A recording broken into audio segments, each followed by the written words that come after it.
ನಮಸ್ಕಾರ ವೀಕ್ಷಕರೇ, ಕರ್ನಾಟಕದ ಬೆಂಗಳೂರಿನಂತಹ ಮಹಾನಗರದಲ್ಲಿ ಮನೆ ಕಟ್ಟುವುದು ಅನೇಕರ ಕನಸು. ಆದರೆ ಒಂದು ಎಲ್ಲರಿಗೂ ಸುಲಭವಲ್ಲ.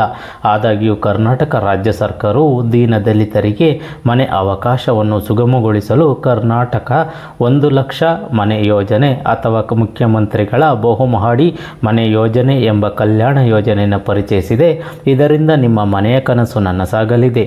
ಈ ಯೋಜನೆಗೆ ಅರ್ಜಿಯನ್ನು ಸಲ್ಲಿಸುವುದು ಹೇಗೆ, ಫಲಾನುಭವಿಗಳಿಗೆ ಸರ್ಕಾರದಿಂದ ಎಷ್ಟು ಅನುದಾನ ದೊರೆಯಲಿದೆ, ಈ ಯೋಜನೆ ಕುರಿತು ಸಂಪೂರ್ಣ ಮಾಹಿತಿ ನಿಮಗೆ ತಿಳಿಸ್ಕೊಡ್ತೀನಿ. ವಿಡಿಯೋ ಸ್ಕಿಪ್ ಮಾಡ್ದಂಗೆ ಪೂರ್ತಿ ವಿಡಿಯೋವನ್ನು ನೋಡಿ ಈ ಒಂದು ಚಾನಲನ್ನು ಸಬ್ಸ್ಕ್ರೈಬ್ ಮಾಡ್ಕೊಳ್ಳಿ. ವೀಕ್ಷಕರೇ, ಬೆಂಗಳೂರಿನಂತಹ ಮಹಾನಗರ ಪಾಲಿಕೆಯಲ್ಲಿ ಮನೆಯ ನನಸಾಗಿಸಲು ಕರ್ನಾಟಕ ಮುಖ್ಯಮಂತ್ರಿಗಳ 1 ಲಕ್ಷ ಬಹುಮಹಡಿ ಯೋಜನೆಗೆ ಅರ್ಜಿಯನ್ನು ಸಲ್ಲಿಸಲಿಕ್ಕೆ ಏನೆಲ್ಲ ಮಾನದಂಡಗಳಿರಬೇಕು ಅಂತೇಳಿ ನಾವು ನೋಡೋದಾದರೆ, ಈ ಯೋಜನೆಯ ಅರ್ಹತೆ ಪಡೆಯಲು ಅರ್ಜಿದಾರರು ಈ ಕೆಳಗಿನ ಷರತ್ತುಗಳನ್ನು ಪೂರೈಸಬೇಕಾಗಿರುತ್ತದೆ. ಕುಟುಂಬದ ವಾರ್ಷಿಕ ಆದಾಯ 3 ಲಕ್ಷವನ್ನು ಮೀರಿರಬಾರದು ಮತ್ತು ಅರ್ಜಿದಾರರು ಕಳೆದ 5 ವರ್ಷಗಳಿಂದ ಬೆಂಗಳೂರಿನ ನಿವಾಸಿಯಾಗಿರಬೇಕು. ಅರ್ಜಿದಾರರು ಬಡತನ ರೇಖೆಗಿಂತ ಕೆಳಗಿನ BPL ವರ್ಗ ಅಥವಾ ಆರ್ಥಿಕವಾಗಿ ದುರ್ಬಲ ವರ್ಗಕ್ಕೆ ಸೇರಿದವರಾಗಿರಬೇಕು. ಅರ್ಜಿದಾರರು ಈ ಹಿಂದೆ ಇತರ ಸರ್ಕಾರಿ ಮನೆ ಯೋಜನೆಗಳಿಂದ ಪ್ರಯೋಜನಗಳನ್ನು ಪಡೆದಿರಬಾರದು ಅಥವಾ ಸ್ವಂತ ಮನೆಯನ್ನು ಹೊಂದಿರಬಾರದು. 1 ಲಕ್ಷ ಫಲಾನುಭವಿಗಳ ಕೋಟಾ ಭರ್ತಿ ಆಗುವವರೆಗೂ ಅರ್ಜಿಗಳನ್ನು ಮೊದಲು ಬಂದವರಿಗೆ ಆದ್ಯತೆ ಎಂಬ ಆಧಾರದ ಮೇಲೆ ಆಯ್ಕೆಯ ಪ್ರಕ್ರಿಯೆ ನಡೆಸುತ್ತಾರೆ. ಮತ್ತು ಅಗತ್ಯವಿರುವ ದಾಖಲೆಗಳು, ಈ ಯೋಜನೆಗೆ ಏನೆಲ್ಲ ದಾಖಲೆಗಳಿರಬೇಕು ಅಂತೇಳಿ ನಾವು ನೋಡೋದಾದರೆ, ನಿವಾಸ ಪ್ರಮಾಣ ಪತ್ರ. ಈಗ ನೀವು ಎಲ್ಲಿ ವಾಸವಾಗಿರ್ತೀರ ಅದರದ್ದು ನಿವಾಸ ಪ್ರಮಾಣ ಪತ್ರ. ಇದು 5 ವರ್ಷದವರೆಗೆ ನೀವು ಇದು ವಾಸ ಇದ್ದೀನಿ ಅಂತೇಳಿ ನಿವಾಸ ಪ್ರಮಾಣ ಪತ್ರವನ್ನು ಕೊಡಬೇಕಾಗಿರುತ್ತದೆ. ಕಂದಾಯ ಇಲಾಖೆಯಿಂದ ಆದಾಯದ ಪ್ರಮಾಣ ಪತ್ರವನ್ನು ನೀವು ಒದಗಿಸಿಕೊಡಬೇಕು. ಆಧಾರ್ ಕಾರ್ಡ್ ಮತ್ತು ಜಾತಿ ಪ್ರಮಾಣ ಪತ್ರ, ಸಕ್ರಿಯ ಮೊಬೈಲ್ ಸಂಖ್ಯೆ, ಪಡಿತರ ಚೀಟಿ, ಮತದಾರರ ಕಾರ್ಡು. ಕಟ್ಟಡ ಕಾರ್ಮಿಕರಾಗಿದ್ದರೆ ಕಾರ್ಮಿಕ ಇಲಾಖೆಯಿಂದ ನೋಂದಣಿ ಸಂಖ್ಯೆಯನ್ನು ನೀವು ಒದಗಿಸಿಕೊಡಬೇಕಾಗಿರುತ್ತದೆ ಮತ್ತು ಇತ್ತೀಚಿನ ಪಾಸ್ಪೋರ್ಟ್ ಗಾತ್ರದ ಫೋಟೋವನ್ನು ನೀವು ಒದಗಿಸಿಕೊಡಬೇಕಾಗಿರುತ್ತದೆ.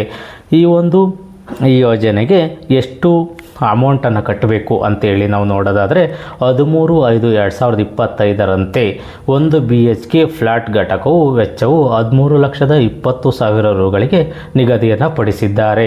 ಈ ಘಟಕದ ಮೊತ್ತದಲ್ಲಿ ಕೇಂದ್ರ ಮತ್ತು ರಾಜ್ಯ ಸರ್ಕಾರದಿಂದ ಸಾಮಾನ್ಯ ವರ್ಗದವರಿಗೆ 2,70,000 ರೂಪಾಯಿಗಳ ಸಹಾಯಧನವನ್ನು ಒದಗಿಸಿಕೊಡ್ತಾರೆ. ಅದೇ ರೀತಿ ಪರಿಶಿಷ್ಟ ಜಾತಿ, ಪರಿಶಿಷ್ಟ ಪಂಗಡದವರಿಗೆ 3,50,000 ರೂಪಾಯಿಗಳ ಒಂದು ಸಹಾಯಧನವನ್ನು ಒದಗಿಸಿಕೊಡ್ತಾರೆ. ಅರ್ಜಿದಾರರು ನಿಗಮದ ವೆಬ್ಸೈಟ್ಗೆ ಹೋಗಿ ashray.karnataka.gov.in ಈ ಒಂದು ವೆಬ್ಸೈಟ್ಗೆ ಹೋಗಿ ಈ ಒಂದು ಅರ್ಜಿಯನ್ನು ಸಲ್ಲಿಸಬಹುದಾಗಿರುತ್ತದೆ. ನೀವೇನು ಅರ್ಜಿಯನ್ನು ಸಲ್ಲಿಸ್ತೀರಾ, ಅರ್ಜಿಯನ್ನು ಸಲ್ಲಿಸಿದ ಮೇಲೆ ನೀವೇನು ದಾಖಲೆಗಳನ್ನು ಹಾಕಿದ್ದೀರಾ ಆ ದಾಖಲೆಗಳನ್ನೆಲ್ಲ ವೆರಿಫೈಯನ್ನು ಮಾಡಿ ನಿಮ್ಮದು ಅವರು ಆಯ್ಕೆ ಆಗಿದ್ದರೆ ನಿಮ್ಮ ಮೊಬೈಲ್ಗೊಂದು ಮೆಸೇಜನ್ನು ಬರುತ್ತೆ. ಆ ಮೆಸೇಜನ್ನು ಬಂದ ಮೇಲೆ ನೀವು ಆರಂಭಿಕ ಠೇವಣಿ ಏನಿರುತ್ತೆ 50,000 ರೂಪಾಯಿಗಳ ಆರಂಭಿಕ ಠೇವಣಿಯನ್ನು ಪಾವತಿಸಿ ತಾವು ಇಚ್ಛಿಸಿದ ಫ್ಲ್ಯಾಟನ್ನು ಆಯ್ಕೆ ಮಾಡಿಕೊಳ್ಳಬಹುದಾಗಿರುತ್ತದೆ. ಉಳಿಕೆ ಮೊತ್ತ ಏನಿರುತ್ತೆ 50,000 ಕಟ್ಟಿ ನೀವು ಆಯ್ಕೆಯನ್ನು ಮಾಡ್ಕೊಂಡಿರ್ತೀರ. ಅದಾದಮೇಲೆ ಉಳಿಕೆ ಮೊತ್ತ ಏನಿರುತ್ತೆ ಡಿಫ್ರೆನ್ಸ್ ಅಮೌಂಟು, ಆ ಡಿಫ್ರೆನ್ಸ್ ಅಮೌಂಟನ್ನು ನೀವು ನೋಂದಣಿ ಮಾಡ್ಕೋಬೇಕಾದ್ರೆ ಅದನ್ನು ಕೊಡಬೇಕಾಗಿರುತ್ತದೆ. ನೋಂದಣಿ ಸಮಯದಲ್ಲಿ ಆ ಅಮೌಂಟನ್ನು ಕಟ್ಟಬೇಕಾಗಿರುತ್ತದೆ.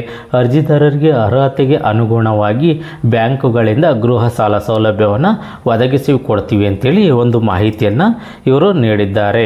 ಮತ್ತು ಯಾರು ಈ ಒಂದು ಮನೆಗಳಿಗೆ ಅರ್ಜಿಯನ್ನು ಸಲ್ಲಿಸಬೇಕು ಅಂದ್ಕೊಂಡಿದ್ರೆ ಇದೊಂದು ಸುವರ್ಣ ಅವಕಾಶ. ಈ ಒಂದು ಅವಕಾಶವನ್ನು ಮಿಸ್ ಮಾಡ್ಕೋಬೇಡಿ. ಆದಷ್ಟು ಬೇಗ ಅರ್ಜಿಯನ್ನು ಸಲ್ಲಿಸಿ. ಈ ಒಂದು ಮಾಹಿತಿ ಇಷ್ಟವಾದರೆ ಸಬ್ಸ್ಕ್ರೈಬ್ ಮಾಡಿ, ಶೇರ್ ಮಾಡಿ, ಲೈಕ್ ಮಾಡಿ.